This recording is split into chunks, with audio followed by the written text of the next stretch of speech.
Welcome everyone. So today we shall start on first chapter of class 9, that is laws of motion. So this is a part 1 video of this lesson. Let's start. So our first topic in this lesson is motion. So let's see what is a motion. So motion is change of location or position of an object with respect to time. That means motion is a change in position of an object in a given or with respect to time. And change in motion is the result of a applied force. That means whatever motion is being taken place, it's due to the external force which is applied on the object.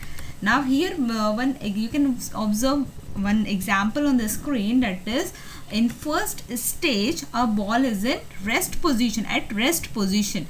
Now in second step you can observe the ball is kicked by the external force. Okay, so that means when we kicked a ball, it is being in a motion. That means it will change its position. So this is nothing but a motion. When external force is applied on a object, motion will takes place. Yeah, so next is, in which of the following examples can you sense motion? So here some examples are given to us and we have to see which example is of motion. Now first is a flight of a bird. Second is a stationary train. Okay, third one, leaves flying through air. Fourth is a stone lying on a hill. So these are the 4 examples and we have to identify which of examples give sense of motion. Okay, so if we read the first example, the flight of a bird, that means here a motion takes place. Okay, the flying birds are so this is an example of a motion. Why? Because the flying bird is said to be in motion because the bird displaces, you can observe the bird displaces its position. And next is a stationary train. No, it is in a rest position, so this will not example of motion. Third is leaves flying through the air. So this is again an example of a motion. Why? Because the leaves are in motion. They do not have any movement of their own, but since they are displacing by air, so it can be considered as they are in motion. And fourth one, a stone lying on a hill. No, obviously this is at rest position, so this will not be example of motion. So I hope you all have understood this one. Let's move to next. Okay, so this is example of motion, the flight of a bird, and next leaves flying through the air, example of a motion.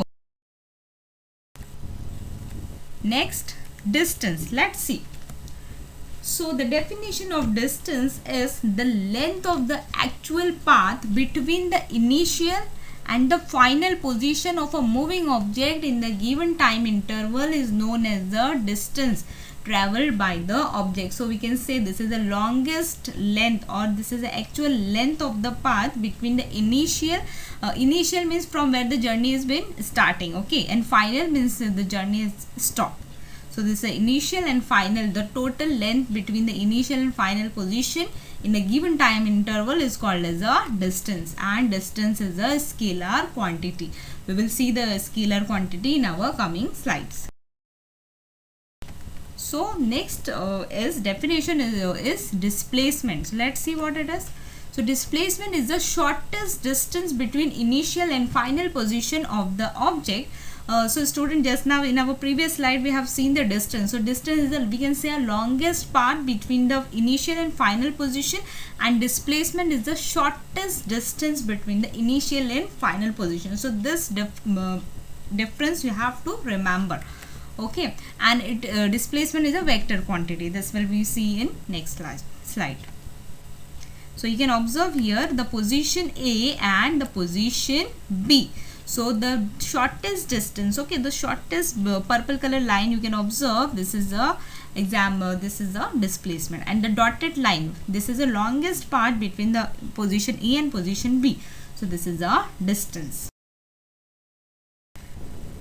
Now here I have put one example for you just to understand in simple language what is distance and displacement. So here you can observe the cycle rider moves to reach its position. Okay, So here you can, this is the initial position. Okay, this is the initial point of a, we can say, cycle rider. Okay, and this is the, by reaching the purple color line, it will move to its, or it will reach to its final position. Okay, so the longest path which have been followed between initial point and the final point is called as the distance. Okay, and here you can observe I have just put a red color arrow between the initial point and the final point. So this is the shortest distance between initial point and the final point.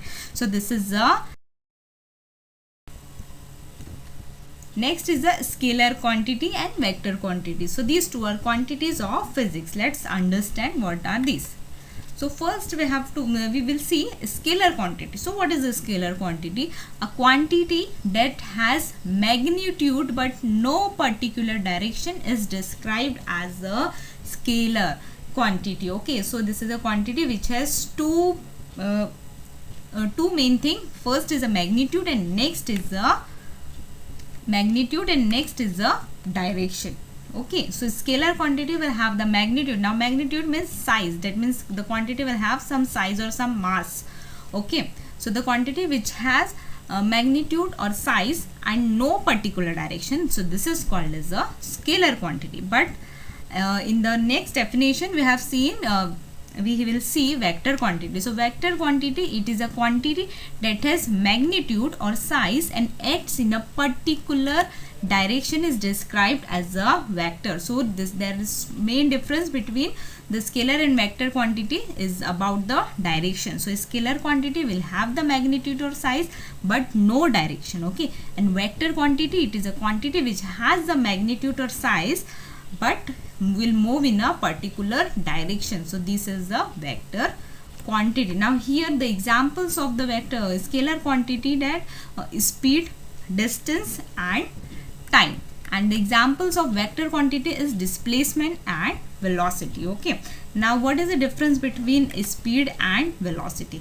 Now speed is the distance. Okay, speed is a distance traveled by a body or object in a given time, but the velocity, it is the displacement. Okay, displacement of a body or object in a given time. So student, I hope you all have understood today's topic. That's it for today, and next part of this lesson we will cover in our next. Thank you.